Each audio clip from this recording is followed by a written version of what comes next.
Is this the hardest iPod to fix? Let's find out. Now, although these devices are pretty difficult, they definitely are fixable with a bit of practice.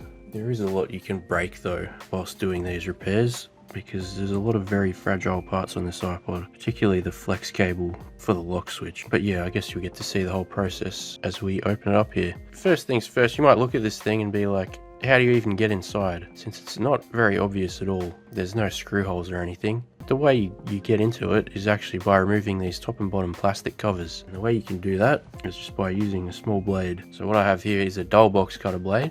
When I say dull, I mean very dull. I mean you can't cut yourself with this no matter how hard you try. Yeah, I find these are way better than the plastic tools. The plastic tools nowhere near thin enough to get in here. But you do want to be careful though, because obviously if you scrape some of the housing, you could scrape the paint off. So you just want to carefully put it in. Slowly pry this up.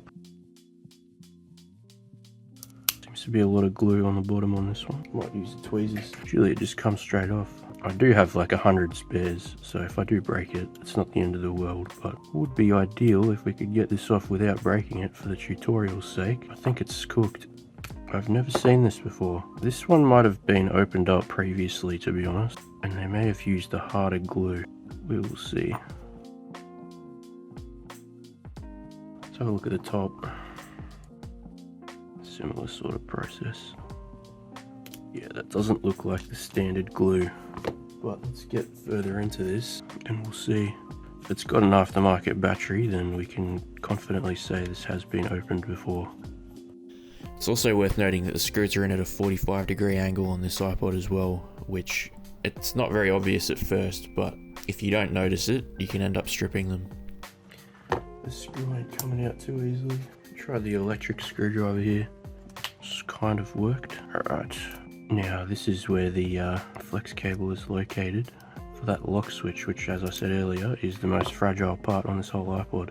So you want to very gently just undo these two screws at the top here and then put that off to the side on this parts tray that I have. Can I see what battery's in here at this stage? Still cannot tell if that's stock or not, but let's go further into this. Now the whole screw is just covered in glue. Yeah, this stuff here, that's the original adhesive that's supposed to come on it from the factory, and then whatever is in here is hard drying stuff that somebody else has obviously added.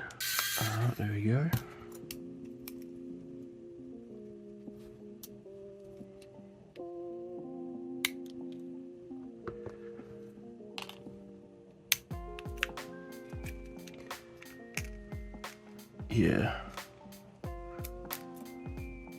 Yeah, there's usually a black plastic thing that sits here as well. That's not really necessary. I have repaired this very similarly to how I usually do it though. Maybe they used my tutorial, who knows. They've missed that plastic piece as well. Now we just got to get this screw out. Here we go. It's really in there. Might have to slide the whole thing out before that's going to come out. I'm just going to slide this out. Yeah, this is not a very typical experience fixing one of these, since it's already been opened previously. So things are working a bit differently here. There we go, finally. Comes out. Now we can slide the rest of this out. I'm pretty sure they haven't removed the little bit of adhesive that they put behind the battery, which is a shame. I don't know why you would keep that on if you're opening one of these up. I don't rate this guy's repair job, although it wasn't that bad, to be honest. Could have been a lot worse. That's something you want to watch out for. See, as I'm sliding that, it's going to get caught on this little lip here, the LCD flex cable. You want to push that down and make sure it's sitting underneath as you slide this through. Alright, there we go. Finally got this out. It doesn't actually look like they have replaced this battery. They may have replaced something else. Might have been this headphone jack that they replaced last time, because this battery kind of does look original. May have even just switched out the housing. Whatever they've done, a lot of this still looks original in here. So anyways, peel this up. Now let's go over to the soldering iron and we'll desolder this battery. So first things first, what we want to do is grab some of this flux paste and just put that over all the solder pads, and then grabbing our soldering iron and heating all the pads at the same time, and then the battery will just be able to slide off as so. And yeah, when you're removing the battery, you want to make sure you're not going to rip any of the pads off the logic board. So just make sure the solder is actually flowing before you try pulling it off there. Taking our new battery, and as you can see, this one had a sticker on it, so I decided to remove that just to give us any extra space that we can get. And I know a sticker mightn't sound like it takes up that much space, but in a device like this, we just need all the space we can get. And once we've soldered that in, I'd like to put another bit of Captain Tape over the speaker flex cable there as well. Alright, let's give this a quick power on test. So I'm just going to plug this in quickly, see what happens. There we go, we get an Apple logo. Let's get this back in the frame now. Before I put it back in, what I want to do is just clean this up. This old adhesive here, it's not necessary and will just get in the way. Let's use some alcohol to get that off. And I noticed when I was getting this out, there was a slight bend in this little ledge part down here, so I'm going to bend that back onto the microscope as to not cause any damage. There we go, I don't know if you can see that. Alright, let's get this back in now.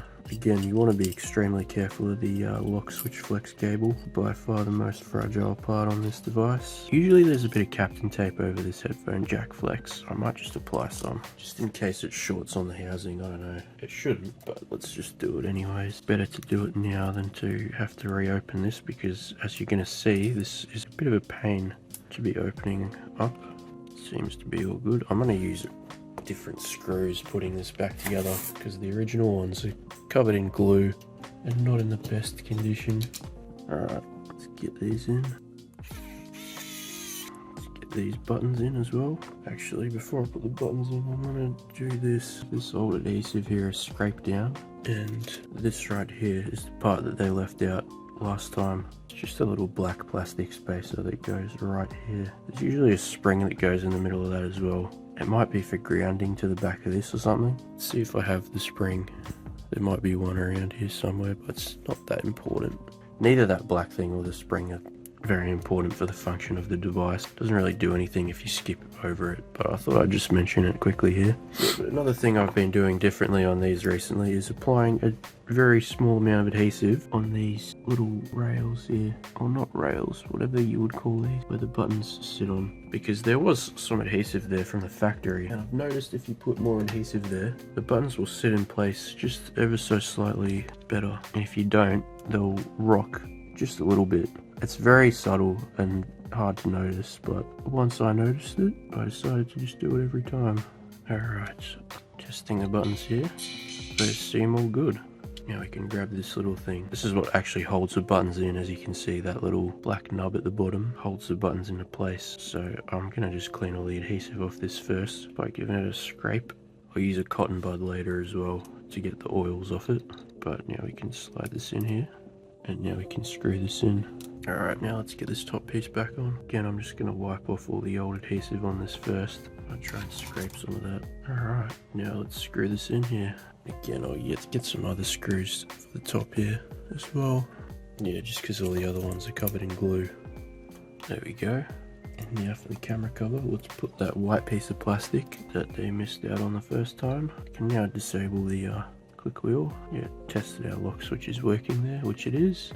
Alright, now we can start gluing all these other parts back on. Yeah, so what I want to do first is just clean up the old adhesive. Just using a cotton bud with some alcohol sprayed on the end. Clean both sides of everything. So we'll glue down this camera cover first. Alright, there we go. Now just place this back on. We'll clean up the residual glue a bit later. But once that's on, you just want to make sure that no glue has gotten over the lens. We're looking pretty good on this one. Alright, let's do the top and bottom plastics now.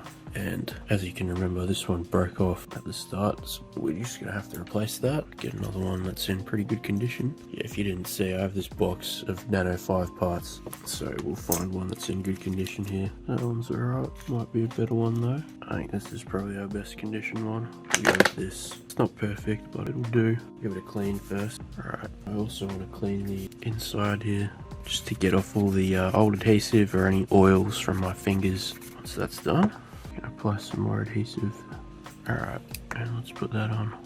Alright, now I cleaned this up and applied some adhesive to it, and let's stick that down. Alright, nice. Now only one thing left to do, and that's the front glass. Now this can be a bit tricky because we don't want fingerprints and dust getting in the way, obviously. So we're going to have to give both of these a bit of a clean. Both the screen and the glass. Alright, now as you can see here, when I was pulling some of that old adhesive off, yeah, we've pulled some paint off as well. And actually, if you can see here, it's slightly lighter in colour up here. And that is because whoever's fixed this previously has gone over it with probably a permanent marker. Yeah, as you can see, as I scrub this down, it comes off. Yeah, we're going to do a similar thing here again, except instead of using a permanent marker, it's better to use a paint pen. There we go. Yeah, you can't even tell. Yeah, just make sure you don't go over and get paint on the actual screen part, I guess. Let's grab some of this 3M 1mm adhesive.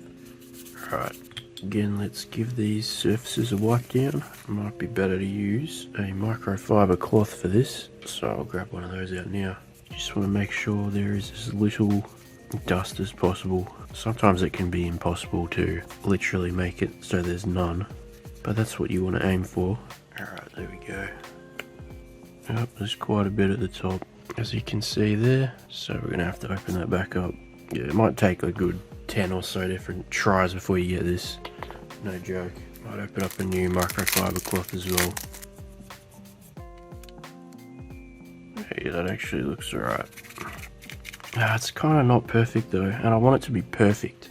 I'm not a freaking do half-asses this stuff, man. So we're just gonna have to start again. Gonna have to take all this off, and we're gonna have to start all over again, because it looks terrible, and I hate that. Been scrubbing this for a good 10 minutes, and then dust still appears on the screen out of nowhere. It makes absolutely no sense. Alright, let's try this.